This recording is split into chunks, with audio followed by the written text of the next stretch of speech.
Okay. धन्यवाद. आज इथं कराड शहर आणि कराड तालुका पोलीस स्टेशन या ठिकाणी भेट द्यायला मी आलो होतो. आणि कराडच्या बाबत आता इथं सगळे कराडमधले उपस्थित असलेले आज खरं तर फार महत्वाचा मुहूर्त आहे लग्नाचा आणि इतर विधींचा. त्यातून वेळ काढून हे सगळे पत्रकार मंडळी या ठिकाणी उपस्थित आहेत. तर या सगळ्यांच्याकडून मी आज कराडबद्दल माहिती घेतली. आणि कराड शहर हे सातारा शहरपेक्षा सामाजिकदृष्ट्या, आर्थिकदृष्ट्या, भौगोलिकदृष्ट्या, सांस्कृतिकदृष्ट्या वेगळं अस्तित्व असणारं शहर आहे. आणि त्यामुळंच इथलं जे पोलिसिंग आहे याच्या काही वेगळ्या डिमांड्स आहेत, याच्या काही वेगळ्या गरजा आहेत.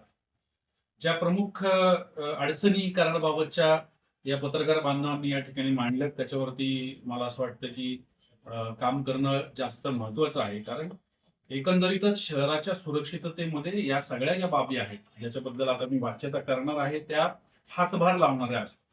आणि त्याच्यामध्ये सर्वप्रथम जी सगळ्यात पहिल्यांदा येते ती म्हणजे नागरी सुविधा आणि व्यवस्था. या सगळ्या ज्या गोष्टी आहेत, या सगळ्या या नागरी सुविधा आणि व्यवस्थेच्या भोवती फिरतात. त्याच्यामध्ये महानगरपालिका, नगरपालिकेबरोबर सांगड घालून इथे कायदा सुव्यवस्था आणि नागरी सुव्यवस्था या दोन्हींच्या बाबत चांगली व्यवस्था कशी निर्माण करता येऊ शकते.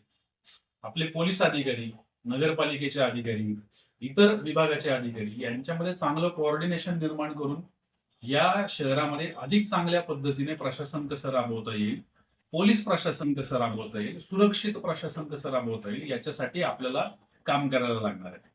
10 वर्षापूर्वीचं कराड आणि आजचं कराड याच्यामध्ये प्रचंड फरक आहे. गुन्हेगारी प्रवृत्ती या जरी वरवर कमी झालेल्या वाटत असल्या तरी पण कराडच्या गाभ्यामध्ये गुन्हेगारी वृत्तीच्या लोकांवरती तितकीच तीक्ष्ण नजर ठेवून काम करणं अपेक्षित आहे. हे मला यांच्या सगळ्यांच्या संभाषणातून निश्चित जाणवलंय. विविध भागामध्ये काम करत असताना सगळ्या गोष्टींची सांगड घालत असताना ती जी सुसूत्रता आहे ही आणण्यासाठी नागरिकांची प्रचंड मदत लागणार आहे. आणि त्याच्यामुळे कराडचे जे सगळे नागरिक आहेत त्यांना सुद्धा माझं आव्हान आहे की इथं जे काही आम्ही इनपुट्स घेतले हे तुमचे जे प्रतिनिधित्व करत आहे, तुमचा जे आवाज इथं मांडत आहे त्या सगळ्या पत्रकार बांधवांकडून घेतलेले आहेत. आणि निश्चितच या सगळ्या गोष्टींमध्ये आपल्याकडचे जे सुज्ञ आणि अत्यंत प्रगल्भ असे राजकीय नेते जे आहेत, राजकीय पदाधिकारी जे आहेत आणि त्याचबरोबर नागरिकांचं प्रतिनिधित्व करणारी जी लोक आहेत ते निश्चितच या सगळ्या गोष्टींसाठी आमच्या पाठीशी राहतील.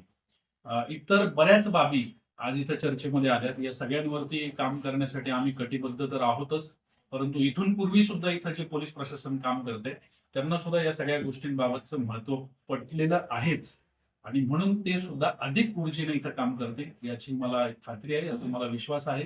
तुम्ही सर्वजण आमच्या पाठीशी जर उभे राहिले तर आपण अधिक चांगल्या पद्धतीने या शहराचा सुरक्षिततेच्या दृष्टीने निश्चित प्रवास हा सुखकर करू शकतो. धन्यवाद.